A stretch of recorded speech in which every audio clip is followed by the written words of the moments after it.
Marcus Hawk Rodriguez gripped the controls of his F-16 Fighting Falcon as he circled over downtown Phoenix at 3,000 feet. What had started as a routine training exercise had turned into something that would haunt him for the rest of his life. Below, the city burned in patches, smoke columns rising into the desert sky like funeral pyres. But it wasn't enemy aircraft or missiles causing the destruction, it was people. Or what used to be people. The radio crackled with panicked transmissions from ground units. Air Command, this is Delta 7. We're pinned down at Roosevelt and Central. These things, they won't stay down. Repeat, small arms fire is ineffective. We need immediate air support. Colonel Patricia Wells' voice cut through the chaos from Nellis Air Force Base. All aircraft, maintain observation altitude. Do not engage civilian targets. Repeat, do not engage. But Marcus could see through his targeting scope that these weren't civilians anymore. 3 days earlier, reports had flooded in from the Centers for Disease Control about a hemorrhagic fever outbreak in major metropolitan areas. The symptoms seemed to follow a pattern: high fever, violent convulsions, and then, silence. What health officials initially dismissed as a new strain of Ebola had mutated beyond their worst nightmares. The infected didn't die from the fever, they died from something else entirely, only to rise again with an insatiable hunger for human flesh. Captain Angela Morrison's voice crackled through Marcus's headset from her position 2 miles northeast. "Hawk, you seeing this? Southwest corner of Chase Field. Looks like a whole crowd of them just broke through the police barricade." Marcus adjusted his scope and felt his stomach drop. Hundreds of figures stumbled and lurched through the streets in unnatural, jerky movements. Their clothes were torn and blood-stained, their skin had taken on a sickly gray pallor, and even from his altitude, he could see the vacant, milky white of their eyes. The outbreak had started in Los Angeles, then spread to Las Vegas, Phoenix, and Denver within 48 hours. Commercial flights had been grounded, but it was too late. The infection had already jumped to Chicago, Atlanta, and New York. Military installations across the country had gone dark one by one as the infected overran their perimeters. Luke Air Force Base, just west of Phoenix, had sent out a final transmission 12 hours ago: base compromised. All personnel either evacuated or... God help us all. Marcus and his squadron of 8 remaining F-16s were all that stood between the infected horde and the last functioning refugee camps in the Arizona desert.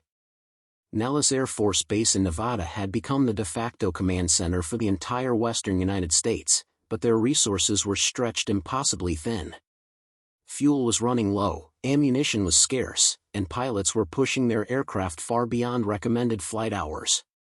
Lieutenant David Kim's voice broke through the tactical channel with barely controlled panic. "Command, this is Phoenix 3. I've got visual on approximately 3,000 infected moving northeast toward the refugee camp at Camelback Mountain. Current speed suggests they'll reach the perimeter in under 2 hours." The refugee camp held nearly 50,000 survivors, families who had fled the cities, military personnel, and government officials who had managed to escape the initial outbreak. Colonel Wells' response was immediate but grim. "All aircraft, we are cleared to engage infected masses threatening civilian populations. Use precision strikes only. Conserve ammunition. These people..." She paused, her voice breaking slightly. "These people deserve better than this." Marcus understood the weight of what she was asking. They were about to use military weapons against American citizens on American soil, even if those citizens were no longer truly alive. The infected moved with a disturbing collective intelligence. They seemed to sense the location of living humans from impossible distances and converged on populated areas like iron filings drawn to a magnet. Traditional military tactics were useless against an enemy that felt no fear, required no supply lines, and could turn every casualty into a new recruit for their ranks. As Marcus banked his aircraft toward the approaching horde, he thought about his sister Maria and her 2 young children who had been visiting San Diego when the outbreak began. Communication with Southern California had been cut off for over a day. The last satellite images showed major highways clogged with abandoned vehicles and dark masses moving through the urban sprawl like a plague of locusts. The fuel gauge on his dashboard showed less than an hour of flight time remaining. Behind him, the desert refugee camp's searchlights swept back and forth across the rocky terrain, creating an island of artificial daylight in the growing dusk. Somewhere down there, families huddled together in military surplus tents, listening to the distant rumble of jet engines and wondering if those sounds represented salvation or merely a delay of the inevitable. Marcus armed his air-to-ground missiles and began his descent toward the advancing wall of infected humanity, knowing that with each trigger pull, he was crossing a line that no American pilot should ever have to cross. Captain Morrison's voice echoed in his headphones one final time before radio silence. "Wings of survival, gentlemen. We're all that's left between them and the end of everything." The first missile strike lit up the desert floor like a miniature sun. Marcus watched through his targeting display as the explosion scattered dozens of infected figures, their bodies tumbling through the air like broken dolls. But within seconds, those that could still move were crawling forward, dragging themselves with whatever limbs remained functional. The sight made his hands shake on the controls. Direct hit on the eastern flank, Lieutenant Kim reported from Phoenix 3. Estimated 40 targets eliminated, but the main body is still advancing. They're not even slowing down. The infected showed no fear response, no survival instinct that might cause them to scatter or seek cover. They simply absorbed the casualties and continued their relentless march toward the refugee camp. Colonel Wells coordinated the attack from her command station at Nellis. "Phoenix Squadron, focus fire on choke points. Force them into narrow corridors where ground forces can establish killing fields." The plan was sound in theory, but the infected had no regard for tactical disadvantages.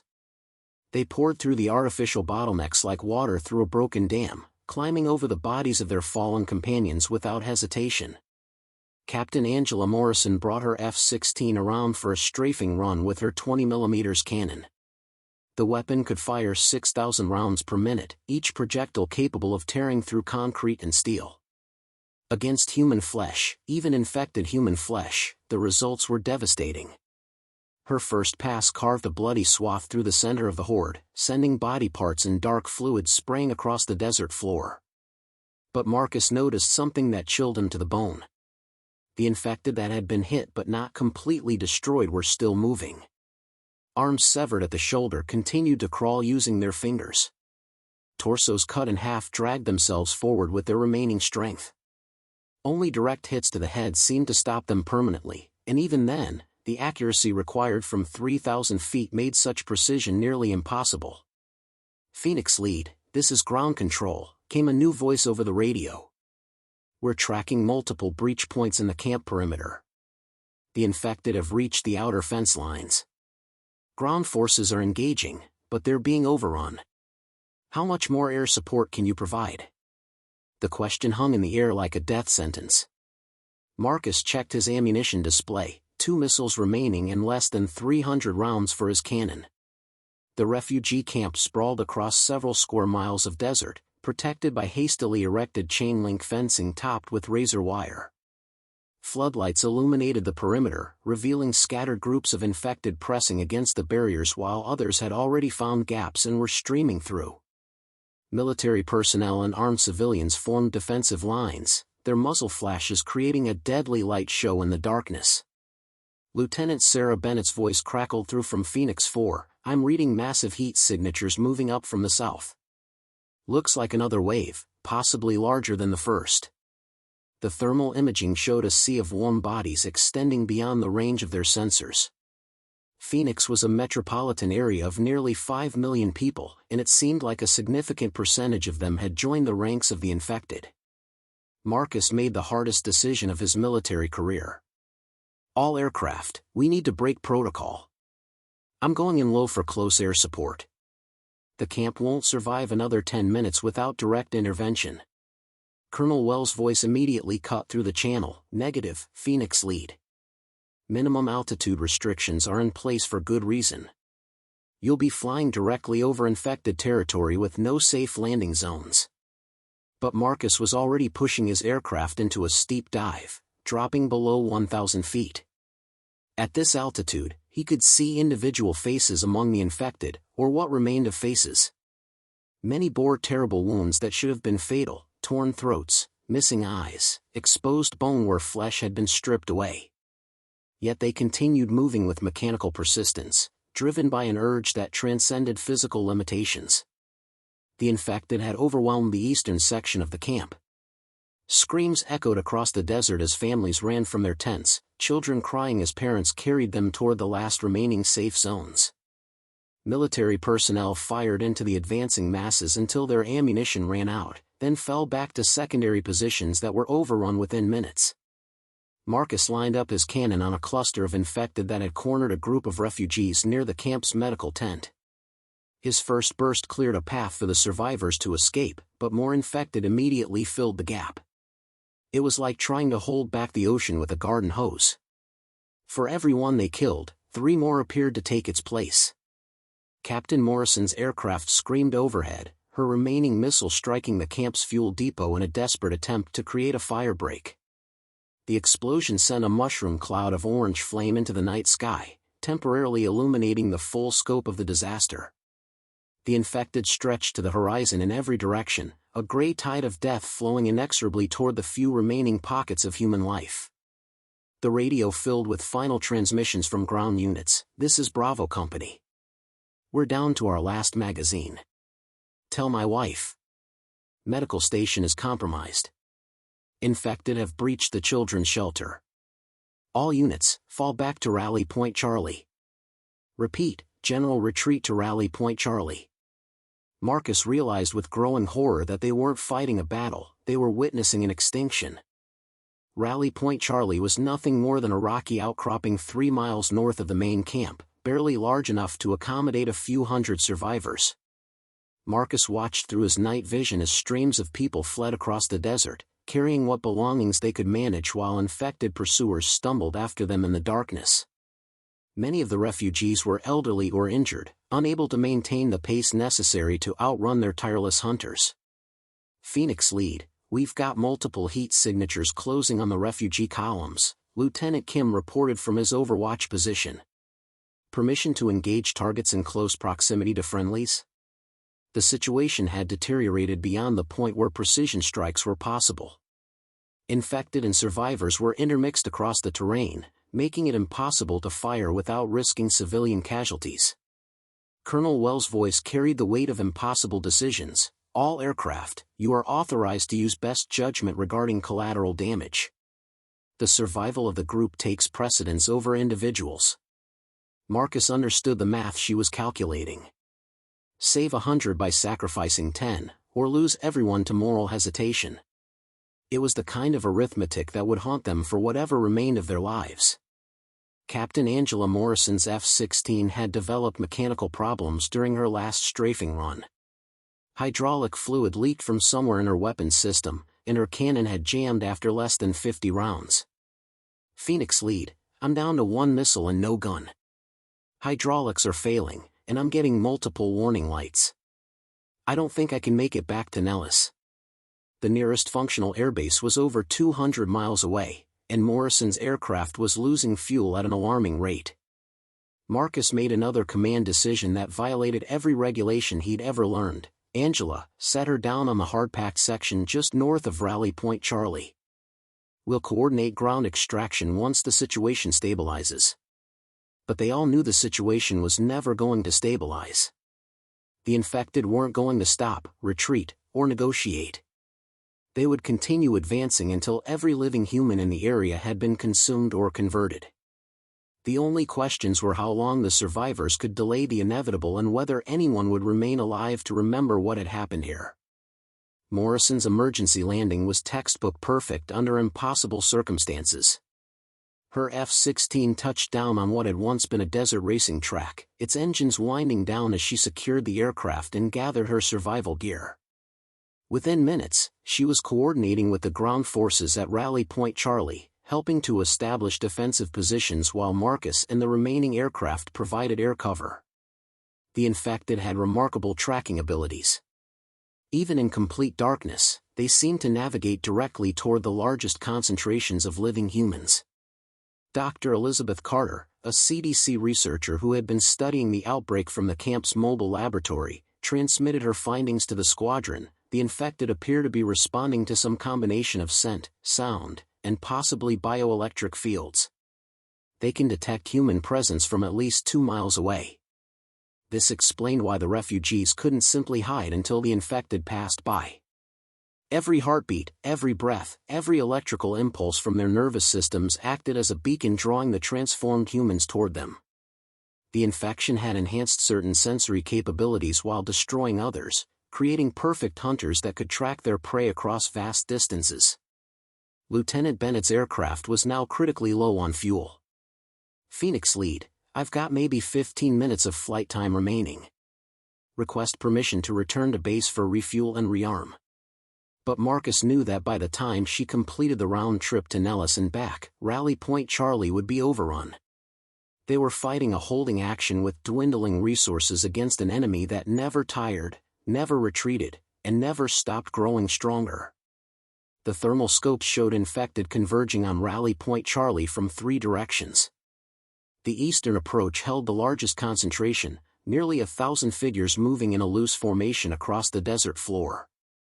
From the west came smaller groups that had broken off from the main horde, while the southern route showed scattered individuals who seemed to be moving faster than the others. Fast movers on the southern approach, Marcus announced.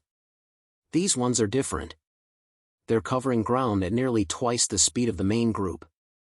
Dr. Carter's voice crackled through the communications network. The infection appears to be mutating. We're seeing increased aggression and motor function in subjects infected within the last 24 hours. The implication was terrifying. Not only were the infected becoming more numerous, they were becoming more dangerous. The shambling, clumsy figures they had initially encountered were evolving into something faster, stronger, and potentially more intelligent. Darwin's law of natural selection was operating at accelerated speed, favoring the most effective predators. Marcus prepared for what he knew would be his final attack run, knowing that when his ammunition was exhausted, the last line of defense between the infected and the survivors would disappear forever. The fuel gauge showed 20 minutes of flight time remaining, and his targeting computer indicated enough ammunition for 1 sustained strafing run. After that, he would be reduced to using his aircraft as a weapon, diving it into the largest concentration of infected he could find. The fast-moving infected reached Rally Point Charlie first, scaling the rocky outcroppings with an agility that defied their apparent physical condition. Captain Morrison, now coordinating ground defense, watched in horror as the creatures climbed vertical rock faces using fingers that bled freely but felt no pain. These aren't the same as the others, she radioed to Marcus overhead. They're problem-solving, using tools, working together. One infected figure had picked up a discarded crowbar and was using it to pry apart the razor wire barriers. Others followed its example, gathering makeshift weapons and coordinating their attacks on weak points in the perimeter. The mindless mob they had initially encountered was rapidly evolving into something that resembled a military assault force. Dr. Carter continued her real-time analysis from the mobile laboratory. The neurological degradation appears to be selective. Higher brain functions related to empathy, self-preservation, and individual identity are destroyed, but problem-solving abilities and motor coordination are actually enhanced. It's as if the infection is optimizing the human body for a single purpose. Marcus dropped to 500 feet for his final attack run, low enough to distinguish individual faces among the infected. What he saw would haunt him forever. These weren't monsters or zombies from horror movies. They were recognizably human. A woman in a business suit with a name tag that read Janet Customer Service. A teenager wearing a high school football jersey. An elderly man still clutching a family photograph in his blood-stained hands. The 20mm cannon rounds tore through the advancing wave with devastating effect, but Marcus noticed that the infected had learned to take cover behind rocks and debris. They were adapting to the airstrikes, using the terrain to minimize casualties while continuing their advance. The infection wasn't just changing their bodies, it was upgrading their tactical awareness. Lieutenant Kim's voice carried a note of panic. Phoenix lead, I'm tracking heat signatures moving underground. Looks like they're using the storm drainage system to approach from beneath the rally point. The desert's flood control infrastructure, designed to channel rare but powerful flash floods, had become a highway system for the infected to bypass the surface defenses entirely. The first infected emerged from drainage culverts directly inside the perimeter, catching the defenders completely off guard. Screams echoed across the rocky terrain as families were separated in the chaos. Children called for parents who were either dead or transformed, while adults made desperate last stands with improvised weapons against enemies that felt no pain and feared no death. Captain Morrison found herself face to face with what had once been a young boy, maybe 8 years old, his school clothes torn and stained with dried blood. The child thing moved with predatory focus, its small hands ending in fingernails that had somehow grown into claw-like extensions. Morrison hesitated for a crucial second, long enough for the infected child to leap at her throat. The radio filled with final transmissions as Rally Point Charlie was overrun. This is ground control. Perimeter is breached.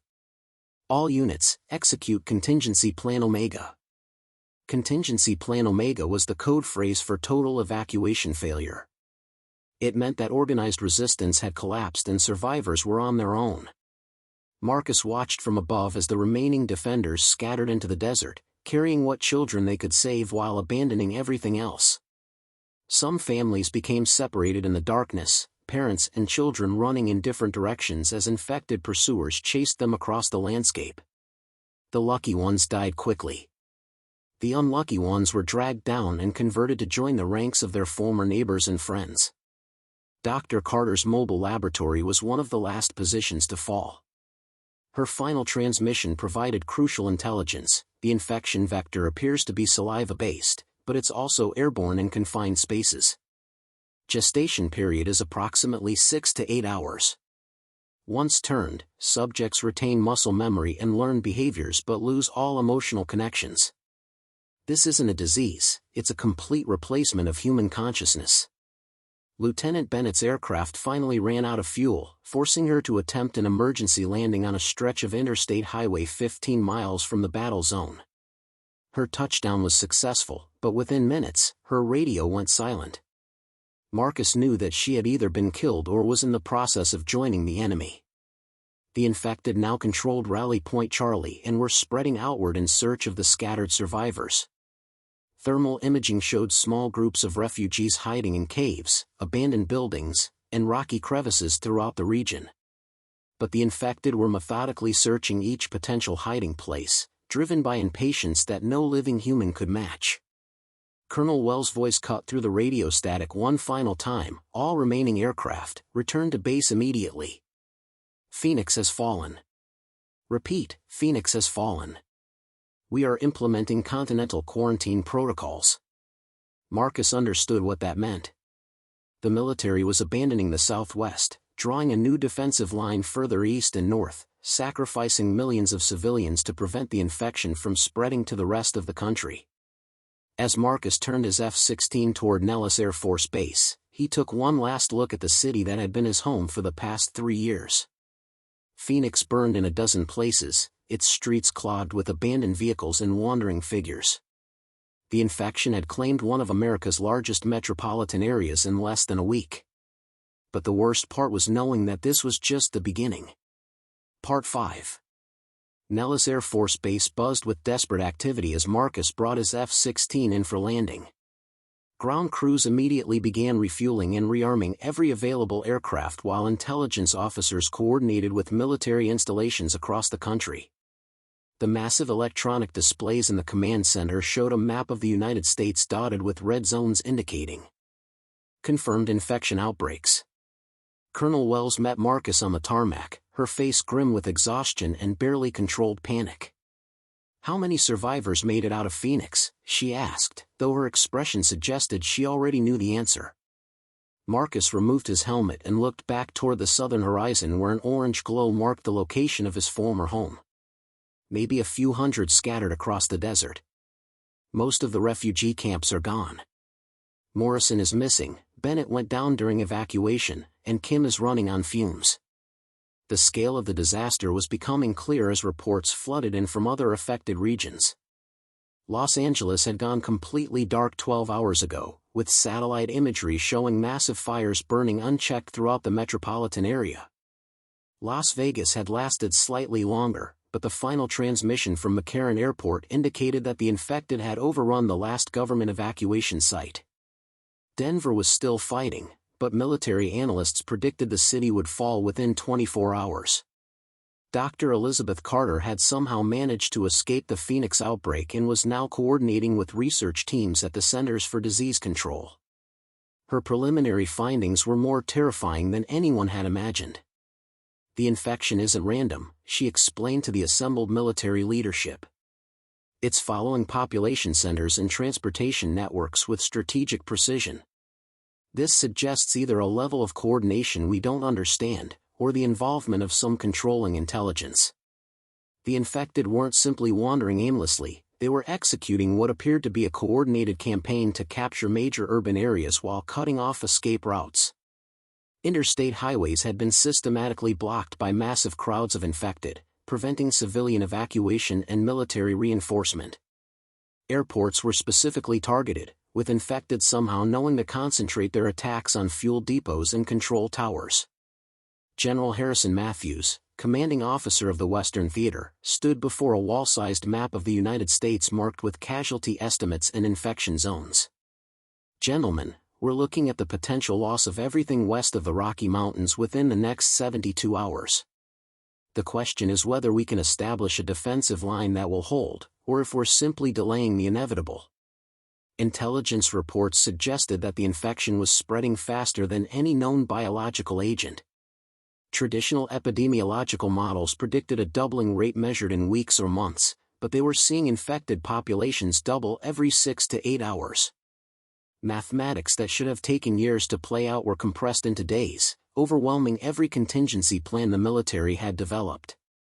Marcus found himself assigned to a new squadron hastily assembled from survivors of multiple air bases.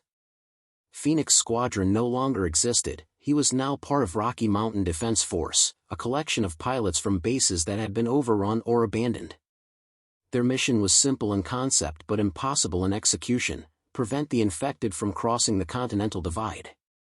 The infected had demonstrated an ability to navigate terrain that should have been impassable. Satellite imagery showed massive columns moving through mountain passes that were barely accessible to experienced hikers, while others appeared to be traversing vertical cliff faces that would challenge professional rock climbers. Whatever the infection was doing to human physiology, it was creating capabilities that exceeded normal biological limitations. Lieutenant Colonel Rebecca Torres, a veteran of 3 combat deployments, briefed the assembled pilots on their new reality.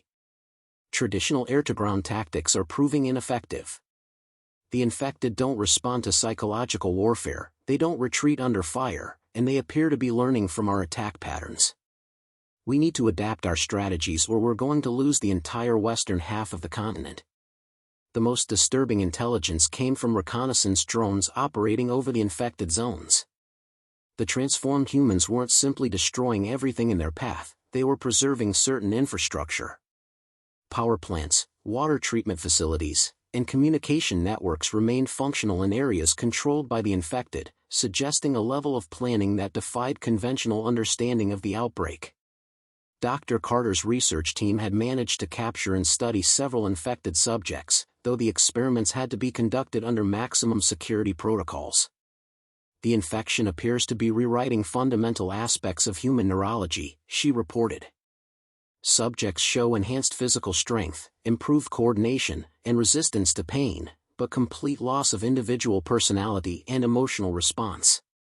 It's as if something is optimizing the human body for collective action. Marcus volunteered for the most dangerous assignment available, low-altitude reconnaissance flights over the infected territories to gather intelligence on their movement patterns and organizational structures. These missions required flying alone at extreme altitude to avoid detection, then dropping to treetop level for visual confirmation of targets. The survival rate for reconnaissance pilots was less than 30%. His first mission took him over what had been Colorado Springs, a city of nearly 500,000 people.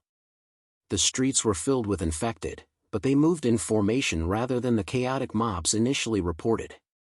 Columns of several hundred individuals marched in organized units, while smaller groups appeared to be conducting systematic searches of buildings and neighborhoods. The infected had established what could only be described as command posts at major intersections, with individual figures that stood motionless while others moved around them in patterns that resembled military briefings. These stationary infected showed different physical characteristics. They were larger, moved with more coordination, and seemed to be directing the actions of the others. Marcus realized with growing horror that the infection wasn't just creating zombies. It was building an army. The reconnaissance footage Marcus brought back from Colorado Springs changed everything. Military analysts studied the images frame by frame, identifying what appeared to be a command structure among the infected that mirrored traditional military organization. The larger, more coordinated figures were designated as alpha infected, while the standard transformed humans were classified as beta units.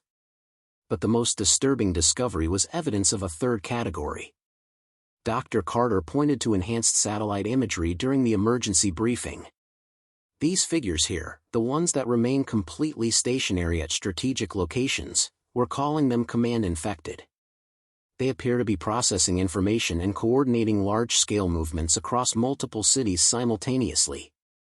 The command infected were connected by lines of beta units that moved between them in precise patterns, suggesting a communication network that spanned hundreds of miles. General Matthews studied the intelligence reports with growing alarm. "You're telling me that this infection has created a hive mind? That they're operating as a single organism across multiple states?" The implications were staggering. Traditional military strategy assumed that enemy forces required communication systems, supply lines, and command structures that could be disrupted. But an enemy that shared consciousness across vast distances would be nearly impossible to defeat using conventional tactics. The infected had begun constructing what intelligence officers reluctantly termed conversion centers in major urban areas. These facilities appeared to be processing living humans in an organized fashion, transforming them at an industrial scale rather than the random infections that had characterized the initial outbreak. Satellite imagery showed long lines of people being herded into buildings, with infected emerging in coordinated groups hours later.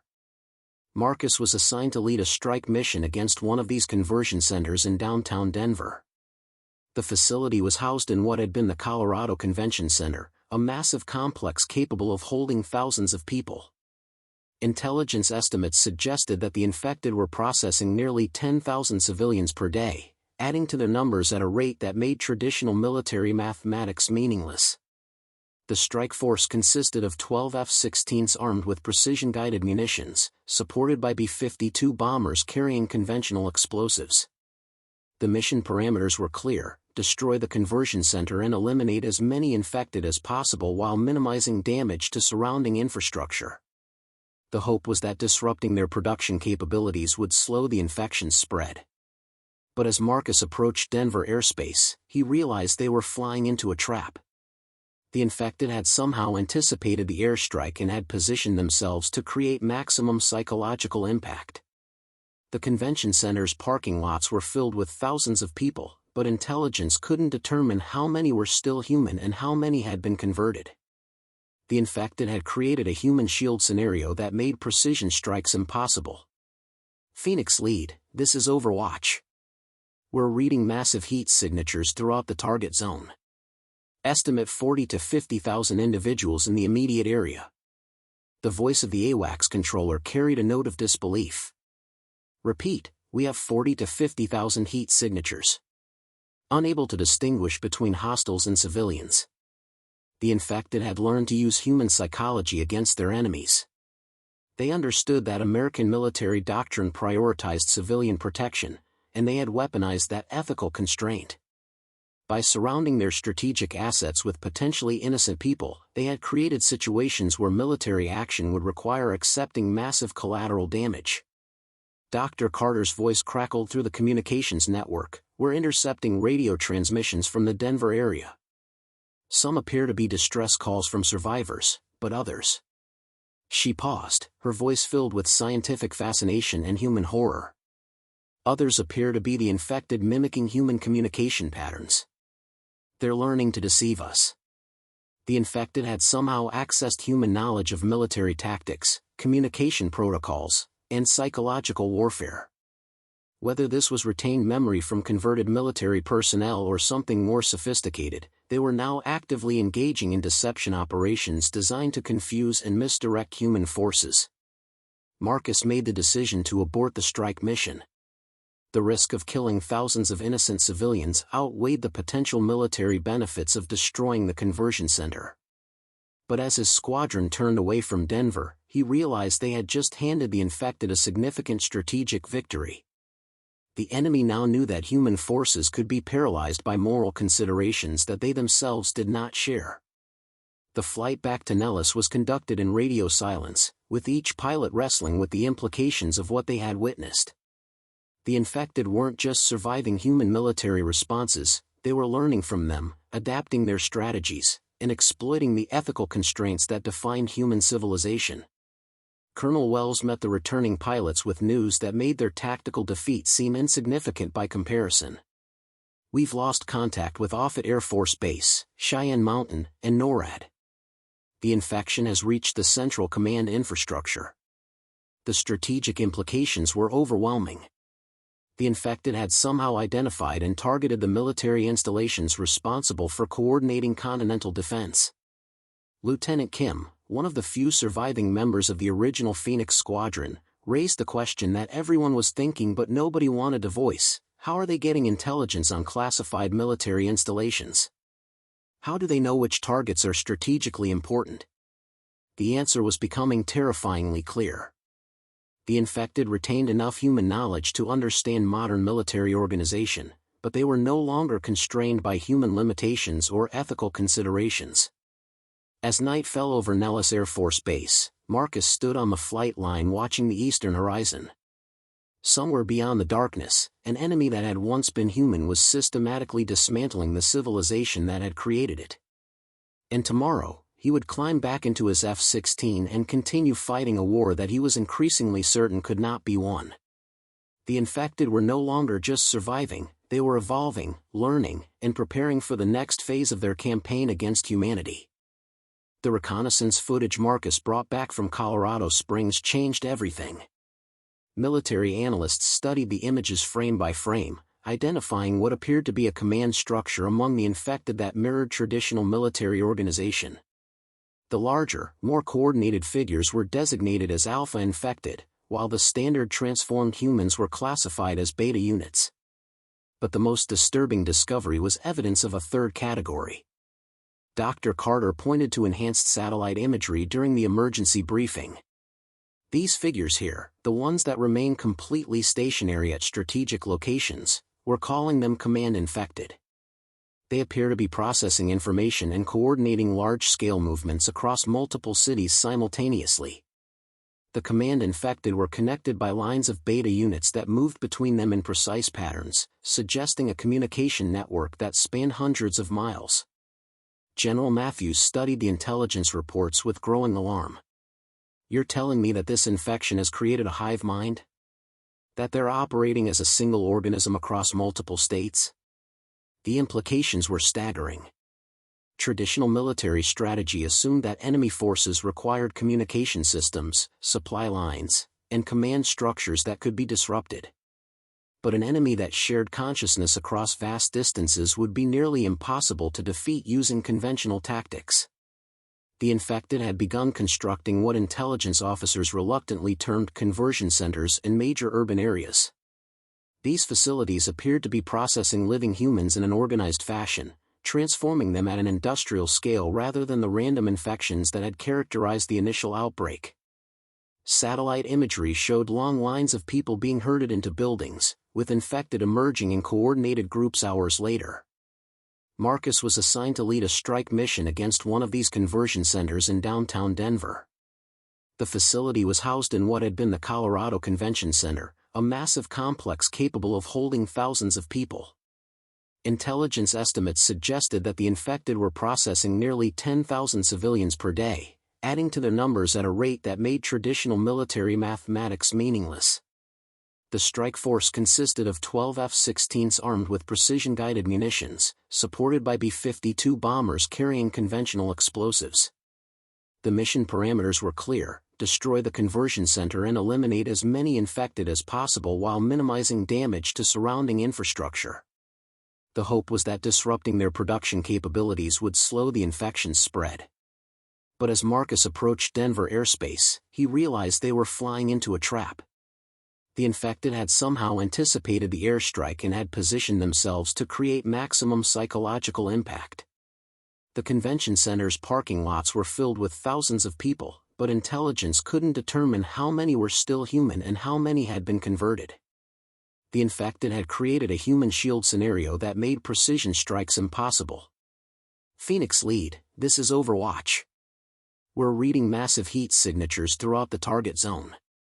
Estimate 40 to 50,000 individuals in the immediate area. The voice of the AWACS controller carried a note of disbelief. Repeat, we have 40 to 50,000 heat signatures. Unable to distinguish between hostiles and civilians. The infected had learned to use human psychology against their enemies. They understood that American military doctrine prioritized civilian protection, and they had weaponized that ethical constraint. By surrounding their strategic assets with potentially innocent people, they had created situations where military action would require accepting massive collateral damage. Dr. Carter's voice crackled through the communications network. We're intercepting radio transmissions from the Denver area. Some appear to be distress calls from survivors, but others. She paused, her voice filled with scientific fascination and human horror. Others appear to be the infected mimicking human communication patterns. They're learning to deceive us. The infected had somehow accessed human knowledge of military tactics, communication protocols, and psychological warfare. Whether this was retained memory from converted military personnel or something more sophisticated, they were now actively engaging in deception operations designed to confuse and misdirect human forces. Marcus made the decision to abort the strike mission. The risk of killing thousands of innocent civilians outweighed the potential military benefits of destroying the conversion center. But as his squadron turned away from Denver, he realized they had just handed the infected a significant strategic victory. The enemy now knew that human forces could be paralyzed by moral considerations that they themselves did not share. The flight back to Nellis was conducted in radio silence, with each pilot wrestling with the implications of what they had witnessed. The infected weren't just surviving human military responses, they were learning from them, adapting their strategies, and exploiting the ethical constraints that defined human civilization. Colonel Wells met the returning pilots with news that made their tactical defeat seem insignificant by comparison.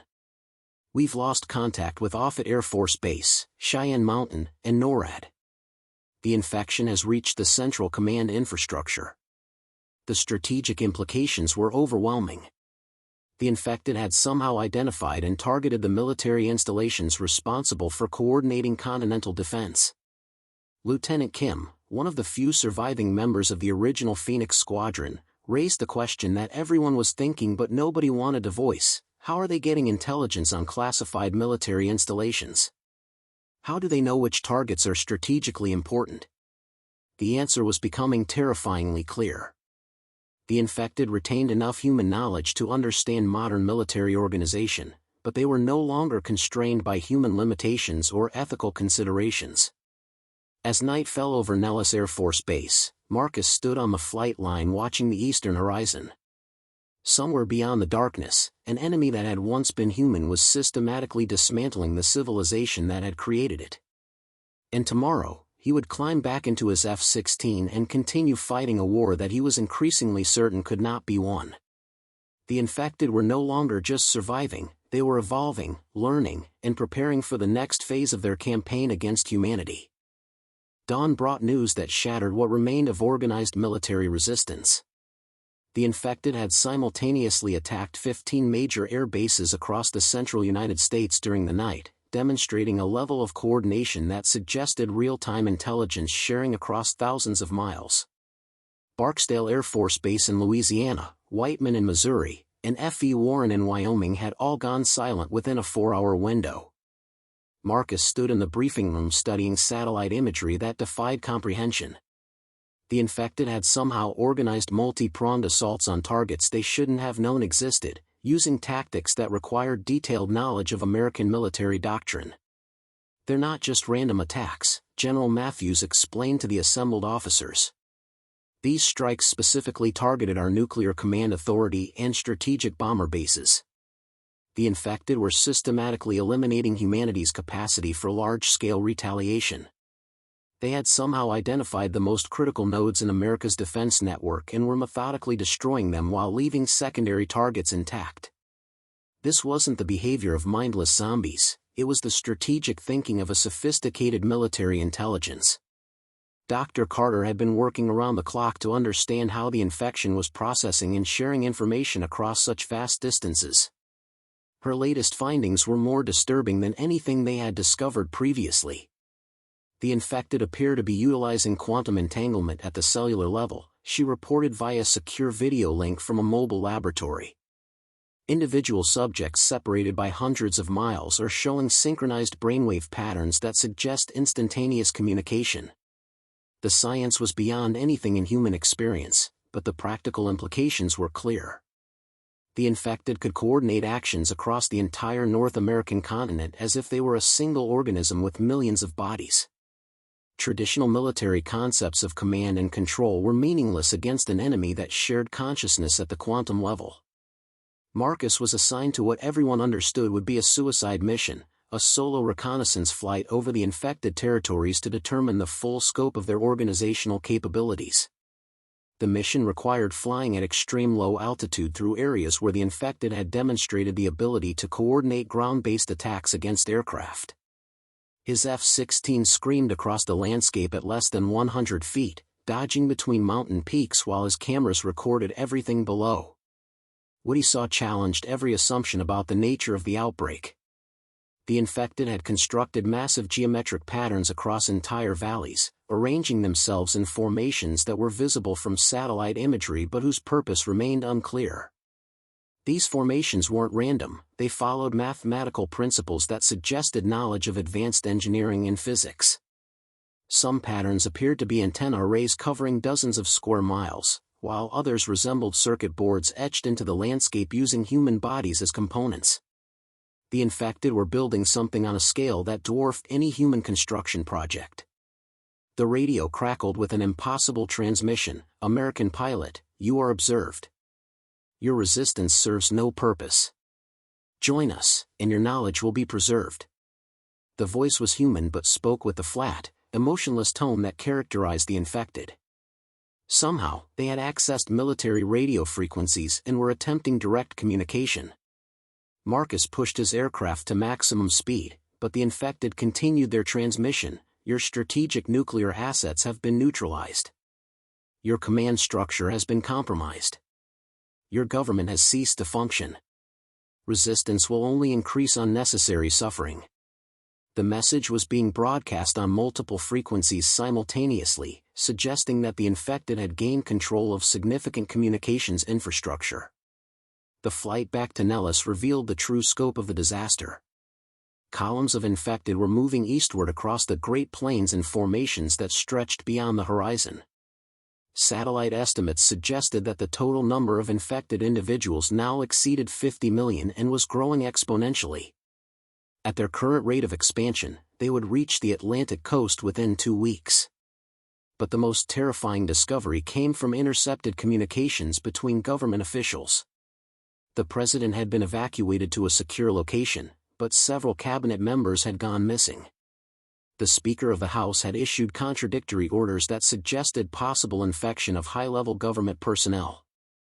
The chain of command that held American civilization together was breaking down at every level. Colonel Wells assembled the remaining pilots for what everyone understood would be their final briefing. "Gentlemen, we've received confirmation that the infection has reached Washington, D.C. The federal government has effectively ceased to function. We are now operating under emergency protocols with no civilian oversight." The implications were clear: they were no longer fighting to preserve their country, but to preserve the species. The infected had somehow penetrated the most secure locations in America, converting key personnel and gaining access to classified information that explained their strategic successes. They weren't just overwhelming human defenses through numbers, they were destroying them from within using human knowledge and human infrastructure. Marcus volunteered for one final mission, a kamikaze attack on the largest concentration of command infected that had been identified in the former Denver metropolitan area. Intelligence suggested that eliminating these coordination nodes might disrupt the infected's ability to function as a unified organism, potentially buying time for human survivors to establish defensive positions. As he prepared his F-16 for what would certainly be his last flight, Marcus recorded a final message for any human survivors who might eventually find it. This is Captain Marcus Rodriguez, United States Air Force. Today is July 15th, and we estimate that the infected now control approximately 60% of the North American continent. They are not zombies. They are not mindless. They are humanity transformed into something that we cannot understand or defeat using conventional means. Marcus sealed the recording in his aircraft's black box and taxied toward the runway, knowing that he was about to become either humanity's last hope or its final failure. Behind him, Nellis Air Force Base prepared for evacuation as infected scouts had been spotted less than 50 miles away. The final battle for human civilization was about to begin, and Marcus Rodriguez would meet it alone. His F-16 climbed into the morning sky, fully loaded with every explosive device the armament crews could attach to the aircraft. 2 fuel air bombs hung beneath the wings alongside cluster munitions and his remaining missiles. The plan was simple: dive directly into the largest concentration of command infected and detonate everything simultaneously. If the theory was correct, destroying the coordination nodes would sever the hive mind's ability to function as a unified organism. The flight to Denver took 47 minutes, during which Marcus maintained radio silence while monitoring intelligence feeds from the few remaining reconnaissance satellites. The infected had completed their massive geometric patterns across the Colorado plains, creating structures that were visible from space. Some formations pulsed with bioluminescent light, suggesting they were actively processing information or energy. As he approached the target zone, Marcus could see the command infected arranged in perfect concentric circles around what had once been downtown Denver. Thousands of motionless figures stood in precise formation, their arms raised toward the sky in a gesture that seemed almost religious. The sight was both beautiful and terrifying, humanity transformed into something that operated according to principles beyond human understanding. The radio crackled with that same emotionless voice he had heard during his reconnaissance mission. Captain Rodriguez, your sacrifice is unnecessary. We do not seek the destruction of your species, but its evolution. The pain and chaos you have witnessed are birth pangs of something greater than individual human consciousness. Marcus armed all his weapon systems and pushed the F-16 into a steep dive, aiming for the center of the formation. But as he descended, something extraordinary happened. The infected began to move in perfect synchronization, creating a spiraling pattern that seemed to respond to his aircraft's approach. They weren't trying to avoid his attack, they were welcoming it. Your military training, your tactical knowledge, your emotional memories of family and duty, all of this will be preserved and integrated, the voice continued. Death is not our goal. Transformation is. You will become part of something infinitely larger than the limited consciousness that currently defines your existence. At 500 feet, Marcus could see individual faces among the command infected. They showed no fear, no anger, no hatred. Instead, there was something that might have been peace, or perhaps understanding. These beings that had once been human had found something that individual consciousness could never provide: perfect unity, shared purpose, freedom from the loneliness and confusion that plagued human existence. For a moment, Marcus hesitated.